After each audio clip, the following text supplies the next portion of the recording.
Extreme Heat, Romance on the Go. Written by Quinlan. Narrated by P.J. Ochlan. Chapter 1. The board cut like a blade through the translucent water of the Bay of Dakhla. Kai Shephard pulled on the bar of his rig, forcing the small crescent of orange kite overhead into the power zone of the wind. As it harnessed the full strength of the 30-knot gust, he cut faster through the water and felt the adrenaline rush he always did during a good ride. The increased speed carried him with perfect timing to the swell he'd targeted ahead, and within seconds he became one with the surging wave. A yank of his gear gave him lift, and Kai launched off its crest in a huge jump, over 5 meters into the air. As he rose, he spun 2 360s, and then, contracting his core, he pulled the board over his head at the jump's climax in an invert. On the way down, he quickly grabbed the board and pulled his feet out to score extra points with a board off. Kai returned it to his feet and drifted down to give a rock-solid landing in the water. Satisfaction coursed through him. It had been a risk to pull that one off. He'd only ever completed that combination successfully a few times before. The crowd on the beach roared, and several air horns sounded as he glided on the emerald blue-green swell toward land, a huge smile on his face, easily his best go of the season.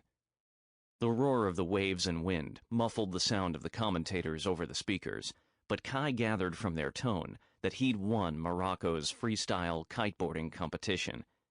He slid to a stop on the sand and released the bar of his rig, letting his kite drop from the sky into the hands of a crew member.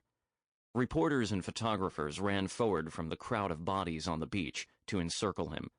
Microphones invaded his personal space, and the rapid click of the photographers' cameras sounded like cicadas in December. "How does it feel to be the champion of the Pro Kiteboarding Tour?" a male reporter shouted at him. "Is that official?" he asked. "You beat Luke McRae's score by a mile with that last move," a female reporter answered. The news brought a grin to Kai's face. He and Luke had been fighting it out for the whole circuit. Although he respected Luke and was glad for the competition, it also felt fucking awesome to kick his ass. Raising his arms in the air, Kai gave a whoop of victory, and the crowd echoed it back in a roar. He drew a deep breath to give another victory shout, but the glimpse of a familiar blonde head further back in the throng caused the instant deflation of his lungs as memories flooded his mind. Chloe Gaige? Her hair was pulled back in a ponytail, and she had a camera pressed to her face as she took pictures of him. But in the brief moment she'd lowered it, he knew it was Chloe. Her features had been chiseled into his mind 5 years ago. From what little he could see, she had grown taller, leaner, hotter. Kai would recognize her anywhere, with or without the changes, and even squinting in the sun as he was now. His line of sight cut off, Kai got distracted as the crowd pressed in to clasp his hand or hug him in congratulations. The reporters became even more aggressive with their questions as well, causing Kai to lose track of Chloe in the multitude. He saw me. Chloe's gut twisted as she remembered the moment their eyes met, and the second recognition had registered in his expression, which washed into something different along with it. But into what it had transitioned, she didn't quite know. She expected him to be cool, or aloof even, but could deduce nothing from what she'd seen. She opened the door to her hotel room and set her camera and tote on the dresser. In the mirror, on the wall above it, she caught the look of preoccupation on her face. At first, it annoyed her. She was here to work, not act like some lovesick groupie. Well, who wouldn't be preoccupied by Kai? The truth of the thought soothed her. She fidgeted with her belongings on the dresser as she filtered through her newest memories of him. He'd grown into one hell of a mature athlete, that much was certain.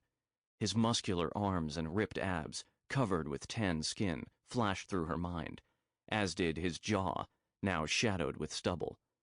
Very different from the 16-year-old Kai she'd known in high school, back in Victoria, Australia. His parents had moved there in the middle of the year, and he'd been a sophomore while she was a senior. She would never forget the night he'd kissed her. The way his feverish teenage lips Sample complete. Ready to continue?